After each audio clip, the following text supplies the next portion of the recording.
Hi welcome to mega kitchen. Today మన special Ugadi special రవ్వ లడ్లు. ఈ రవ్వ లడ్లు చేసుకోవడం చాలా ఈజీ, టైం కూడా చాలా తక్కువగా పడుతుంది. ఒక 4-5 రోజుల పాటు నిలవ ఉంటుంది దీన్ని ఫ్రిడ్జ్లో స్టోర్ చేసేసుకుంటే. ఇప్పుడు ఈ ఈజీ రెసిపీని ఎలా ప్రిపేర్ చేయాలో చూసేద్దామా? దానికంటే ముందుగా కొత్తగా స్టార్ట్ చేసిన మా ఈ న్యూ ఛానల్లోని రెసిపీస్ అన్నింటినీ చూడండి, లైక్ చేయండి, మీ ఫ్రెండ్స్ అందరికీ షేర్ చేయండి. అలాగే మా ఛానల్ని సబ్స్క్రైబ్ చేసుకుని పక్కనున్న బెల్ ఐకాన్ని కూడా యాక్టివేట్ చేసేసుకోండి. ఇప్పుడు దీని ప్రాసెస్లోకి వెళ్ళిపోదామా? Let's start the recipe. ముందుగా స్టవ్ పై ఒక ప్యాన్ పెట్టుకొని దాంట్లో 2 కప్స్ వరకు బొంబాయి రవ్వని వేసుకోండి. ఈ బొంబాయి రవ్వనంతటినీ కూడా మంటని స్లో ఫ్లేమ్లో పెట్టుకొని కంటిన్యూస్గా కలుపుకుంటూ వేయించుకోవాలి. మంట కొంచెం కూడా పెంచుకోకూడదు, మీడియం ఫ్లేమ్ కూడా పెంచకుండా ఓన్లీ స్లో ఫ్లేమ్లోనే దీన్ని ఇలా వేయించుకోవాలి. మనకి చక్కగా వేగుతుంది.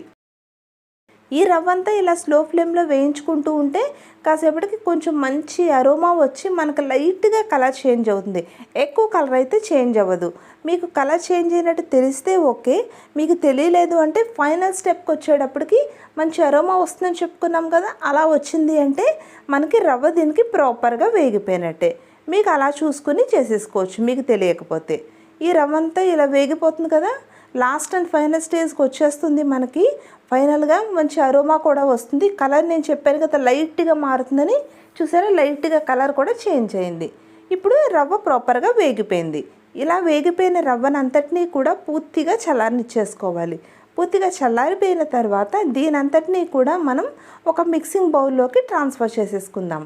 మనం తీసుకున్న బొంబాయి రవ్వనంతటినీ బౌల్లో వేసుకుని దీంట్లో మనం ఇప్పుడు షుగర్ని యాడ్ చేసుకుందాం. మనం 2 కప్స్ వరకు బొంబాయి రవ్వని తీసుకున్నాం కదా, దానికి 1 కప్ వరకు షుగర్ని యాడ్ చేసుకోవాలి.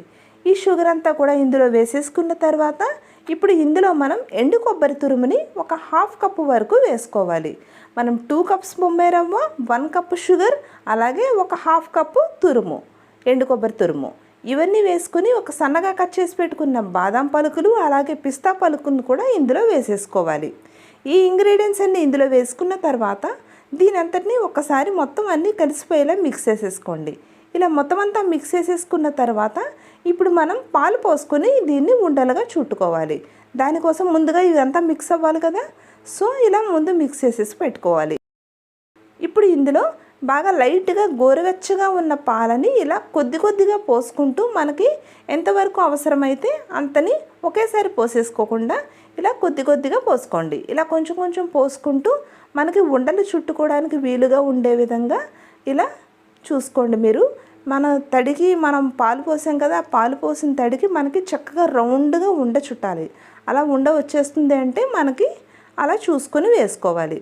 ఇప్పుడు చూసారా మనకి ఉండ రౌండ్గా వస్తుంది కరెక్ట్గా. మనకి గోరువెచ్చని పాలు వేయడం వల్ల కూడా మనకి ఉండ గట్టిగా మనకి చుట్టుకుంటుంది. లేదు అంటే మనకి మామూలు పాలు వేస్తే కొంచెం ఉండ విడిపోతుంది. మనకి రవ్వ లడ్లు తొందరగా విడిపోతాయి కదా, సో అలా అవ్వకుండా ఇలా రౌండ్గా ఒత్తేసుకొని పక్కన పెట్టేసుకోవాలి. ఇప్పుడు మనం ఇంకో ఉండని తీసుకుందాము. ఇంకో రవ్వ లడ్డుని కూడా ఇలాగే ప్రిపేర్ చేసేసుకుందాం. దీనంతటిని కూడా ఇలా గట్టిగా ప్రెస్ చేసి ఒత్తుకుంటూ చేసుకుంటే మనకి చక్కగా గట్టిగా ఉంటాయి, మనకి విడిపోకుండా. అలాగే మనం చేసుకున్న తర్వాత కాసేపటికి ఇవి కొంచెం టైట్ అయిపోతాయి కూడా, బిగుసుకుపోయినట్టు అయిపోతాయి. సో లైట్గా ఉన్న మనకి చక్కగా పర్వాలేదు, మనకి రౌండ్గా ఇలా అయిపోతే సరిపోతుంది. ఇప్పుడు మనం మొత్తం ప్రిపేర్ చేసుకున్నాం కదా, మొత్తం అంతా ఇలా రవ్వ లడ్లన్నీ ప్రిపేర్ చేసేసుకున్న తర్వాత దీనంతటిని ఇలా ఒక సర్వింగ్ బౌల్లోకి తీసుకుంటే చక్కగా ఈజీగా అయిపోయే టేస్టీ రవ్వ లడ్లు రెడీ అయిపోయినట్టే. ఈ రెసిపీ మీకు నచ్చిందా? చాలా ఈజీ కదా, మీరు కూడా వెంటనే ప్రిపేర్ చేసేసుకోండి. ఈ రెసిపీ మీకు నచ్చితే లైక్ చేయండి, షేర్ చేయండి, మా ఛానల్ని సబ్స్క్రైబ్ చేసుకోండి.